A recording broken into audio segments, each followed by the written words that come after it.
Hi class, welcome back to Computational Tools.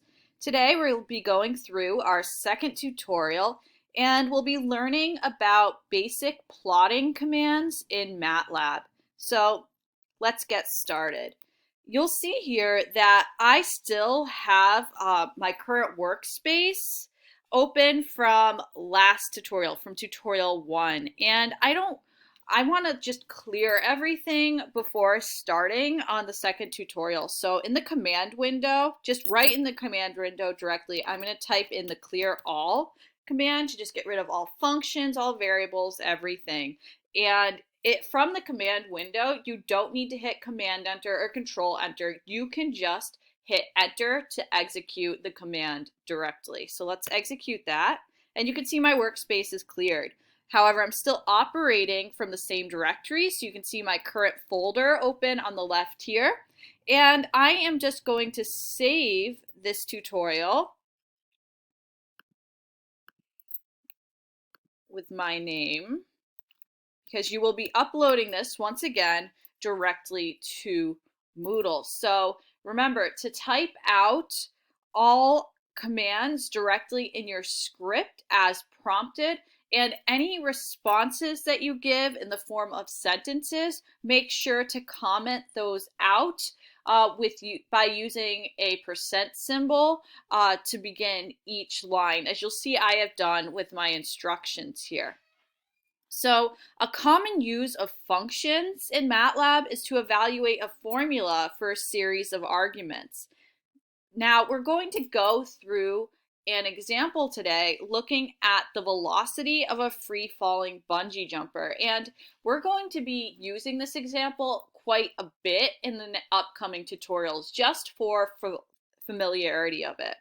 So the velocity is going to equal the square root of g, the acceleration due to gravity, and we're using metric units here, so g would be 9.81 meters per second squared, times m, which is going to be the mass of the bungee jumper in kilograms, divided by cd, which is the drag coefficient in kilograms per meters. And then we want to multiply by the hyperbolic tan, or the inverse tan, of the square root of our acceleration due to gravity times our drag coefficient divided by our mass times the time in seconds.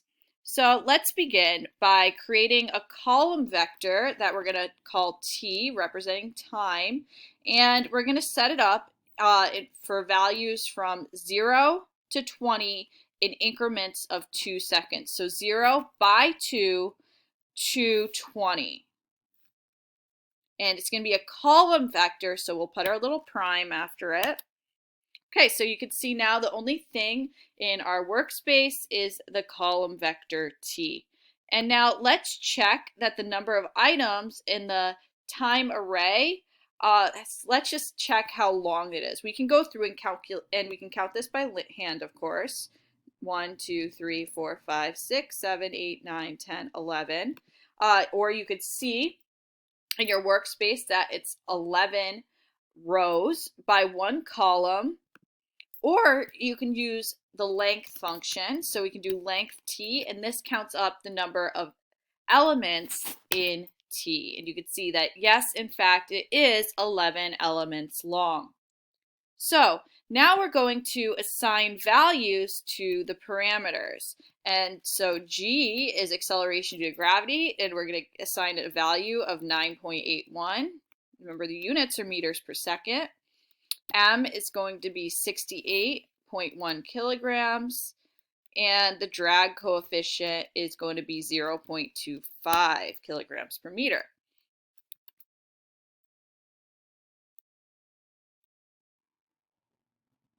Okay, so now all those parameters are saved in our workspace. Now, MATLAB allows you to evaluate a formula such as velocity as a function of time, where the formula is computed for each value of the time array. So we're looking at the velocity of this free-falling bungee jumper at various time steps. Okay, so we're going to get output for velocity in the format of an array for each time increment. So let us type in our equation. So v is the square root of g times m divided by cd times the hyperbolic tan of the square root of g times cd divided by m times t. And you could also just copy and paste that. It would be probably a little quicker, a little easier. And you can see that our output, though, because this t right here is that array that we generated. So velocity is also in vector format. It's also a column vector for t equals 0 and all the way up to t equals 20 seconds. Now let's start out with some basic plotting in MATLAB. So let's just do a plot of velocity versus time. So it's going to be of the form t or x comma y, and a window should pop up. Okay, figure 1, showing your plot with time on the x-axis as the independent variable and velocity on the y-axis as the dependent variable. And so you can see we're plateauing up here with increasing time. We are reaching our terminal velocity. So the graph, of course, appears in the graphics window, and it could be printed or transferred via the clipboard to other programs, and you can customize the graph a bit. So let's try this customization. And now just using this title function, this title command, it's going to keep building onto your original plot. So if I did title plot of v versus t, so remember that's a character string, so MATLAB will print that directly if I run that. So now it's added this title. And so you could save this plot if you wanted to, like you could save it under different formats, you could export it, you can print it, you can insert labels this way, just like you would in Excel, or you can insert labels from the command line. You can drag your mouse over it and get different coordinates out. You can click the paintbrush and you can do some different formatting there, but we're going to do all our formatting from the command line. So let's add an X label.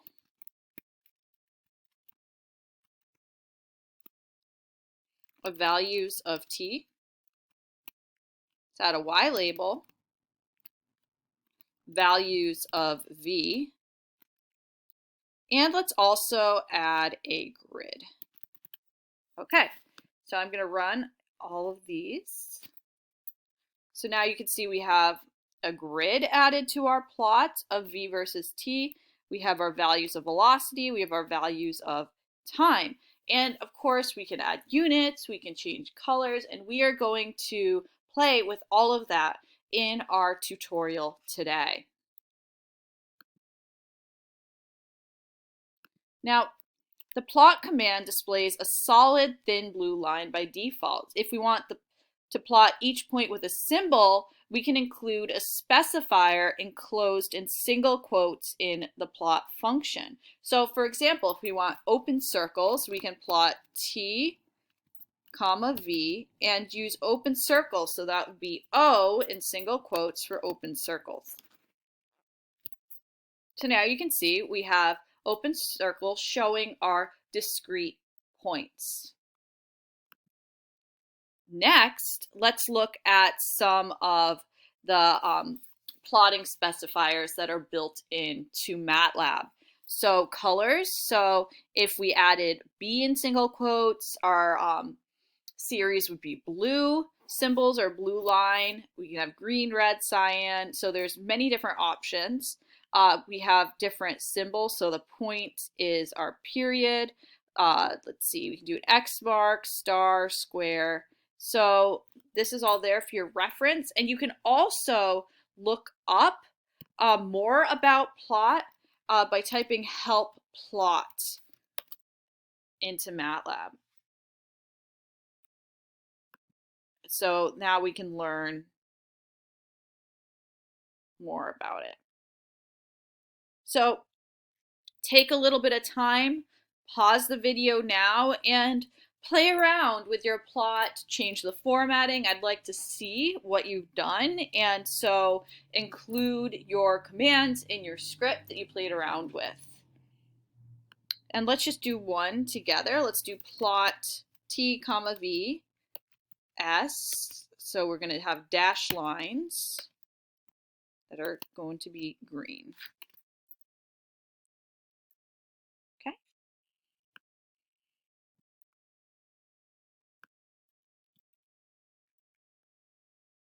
We can also change the line width, the marker size, and also the edge and face colors. So let's try a command using a heavier 2-point dashed cyan line to connect the larger 10-point diamond-shaped markers with black edges and magenta faces.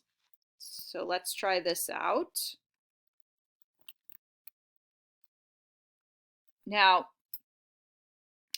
we need to specify what our x and y are. So this is just the syntax. So let's once again plot t comma v, and we're going to have dashed lines. We're going to have the line width defined as 2. And the ellipses is just saying we're continuing this command onto the next line. Marker size is going to be 10. And let's continue that down to the next line. Marker edge color is going to be K. It's for black. Down to the next line. And marker face color is going to be M for magenta.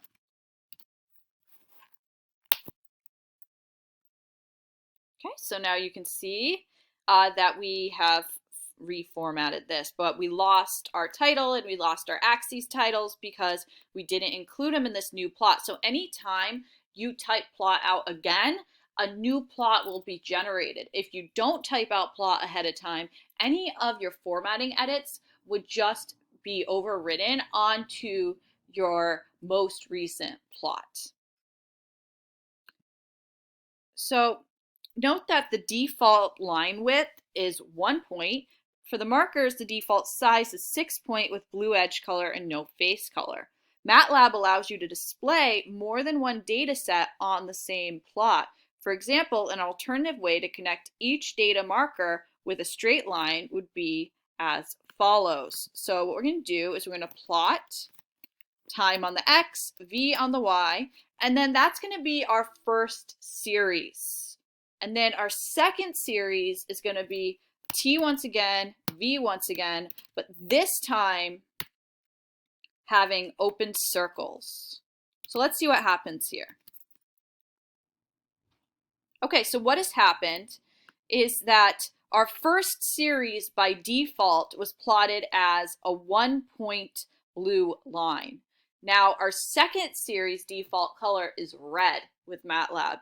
And so you see our second series was plotted as red open circles because we only defined the symbol for the second series. So if I did the O after the first TV, then it would have plotted blue open circles. And then if I did the second series also with the O's, then the red circles would have been plotted directly on top of the blue circles. So by default, previous plots are erased every time the command is implemented. The hold on command holds the current plot and all axis properties so that additional graphing commands can be added to the existing plot. The hold off command returns to the default mode. For example, if we had only typed the following commands, the following plot would only display symbols, right? So if we did plot t comma v, it would plot the blue line. If we plot t comma v comma O, what's going to happen is that first plot is going to be overridden by open blue circles. It'll start over as a new plot. So if you run both, you only see the second plot.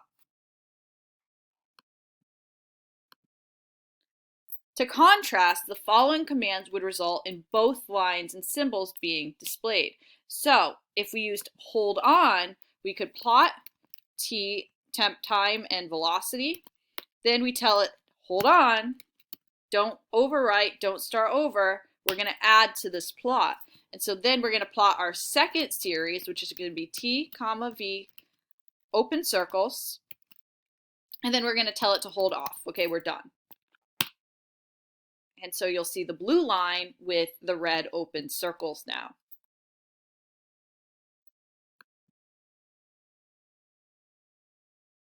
In addition to hold, another handy function is subplot.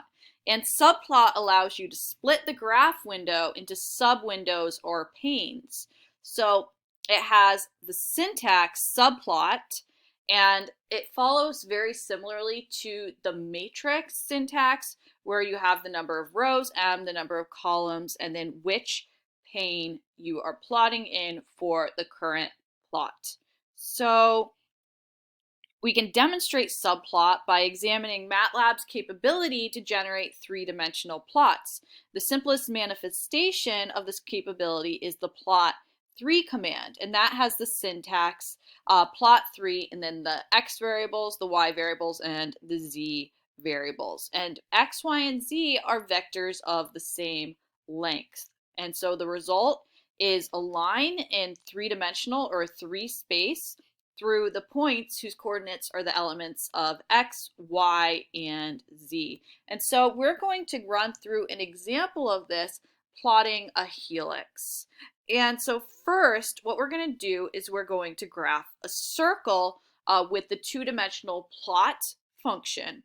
And we're going to use the parametric representation where x is going to be a function of time, and it's going to be defined as the sine wave as a function of time, and y is going to be cosine wave times as a function of time. And then we're going to employ the subplot command to then show what is going on in three space, looking at x, y, and t in a single plot. So let's give this a shot. So let's define t, and this t, you'll notice, is going to override our previous t from the velocity example in our workspace. So this is going to override it. So we're going to go t from 0 by pi over 50 to 10 pi. So that is going to be t.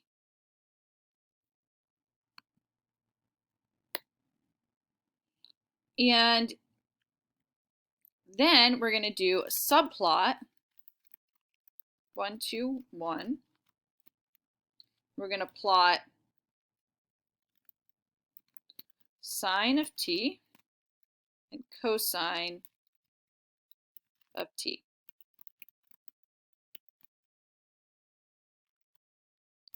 Okay. And we're going to have the axis be a square, and our title is going to be A. So before I go ahead and run this, I want us to just make sure we know what is going on. So we're creating a plot that is going to have multiple plots in one window. And so that will be formatted like a matrix. So this subplot is going to be part of a single row, two column plot window. So there's going to be two side-by-side plots in that window.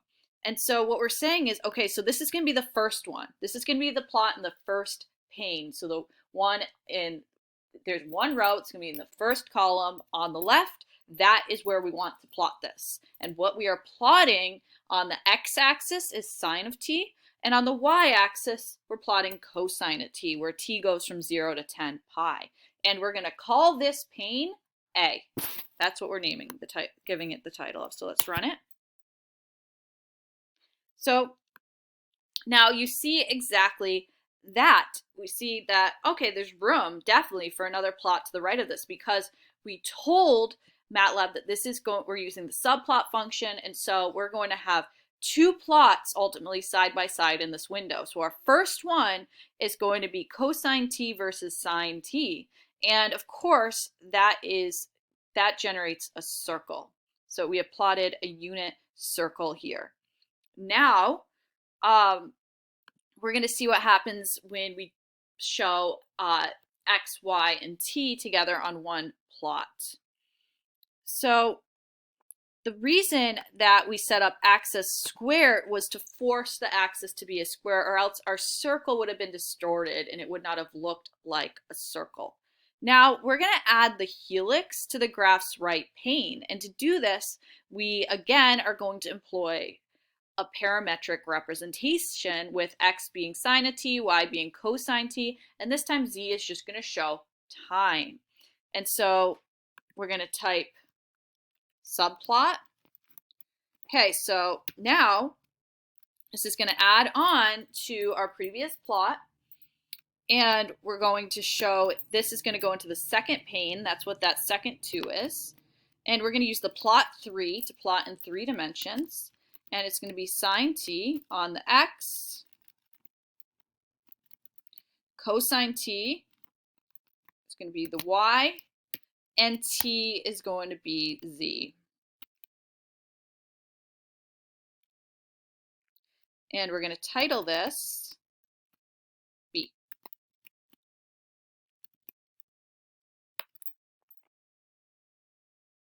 All right.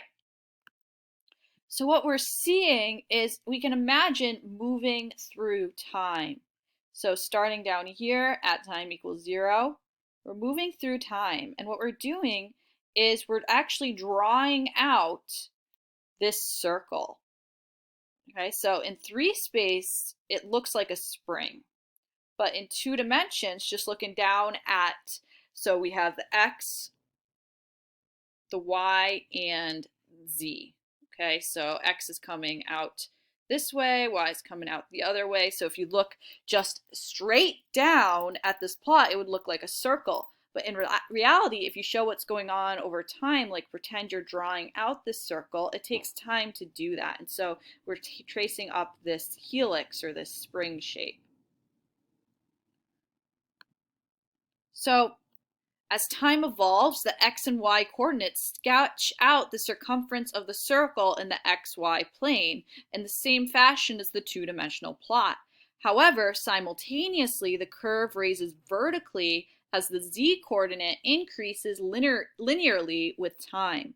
So the net result is, of course, the spiral staircase, or the spring, or the helix, whatever you want to call it, that characteristic shape there. And there are other features of graphics that are useful in MATLAB as well. For example, plotting objects instead of lines. We can do families of curve plots, plotting on the complex plane. We can do log-log or semi-log plots, 3-dimensional mesh plots, contour plots, and we'll go through some of these examples for the remainder of the semester. And of course, you can always use the help function to learn more about additional features. If you do not know the exact MATLAB terminology for what to search for, then we can use the look for command. So say you can try typing look for plot in your command window, and this command is going to be very helpful when you are working on your final MATLAB projects for this class, because I'd like to see you generate some kind of output, whether it be a plot like we just did, or in a few lectures we'll learn about animations or a table. So now let's try a case study looking at exploratory data analytics. And so the background here is that your textbooks are filled with formulas developed in the past by renowned scientists and engineers. Although these are of great utility, engineers and scientists often must supplement these relationships by collecting and analyzing their own data. Sometimes this leads to a new formula. However, prior to arriving at a final predictive equation, we usually play with the data by performing calculations and developing plots. In most cases, our intent is to gain insight into the patterns and mechanisms hidden in the data. So in this case study, we will illustrate how MATLAB facilitates such exploratory data analysis. We will do this by estimating the drag coefficient of a free-falling human based on the equation we used earlier, where the terminal velocity is, and this time we're just calling the variable vt. It's the same thing as v earlier, where vt is equal to the square root of g times m over cd times the hyperbolic tan of the square root of g times cd divided by m times t, along with collected mass and velocity data. However, beyond merely computing the drag coefficient, we will use MATLAB's graphical capabilities to discern patterns in the data. So what I'd like you to do is go through these steps on your own and upload upload the script to MATLAB, and I will run through it and I'll check your figures, I'll check your code and all of that, and make sure to respond using a comment. So for example, comment here your response, right? What does the resulting plot suggest? All right, so go through that. And you can always email me if you run into any snags, have any questions, and I'll be happy to get back to you, and I can even address the whole class if it seems to be a common concern. So I will see you next time for MATLAB tutorial 3.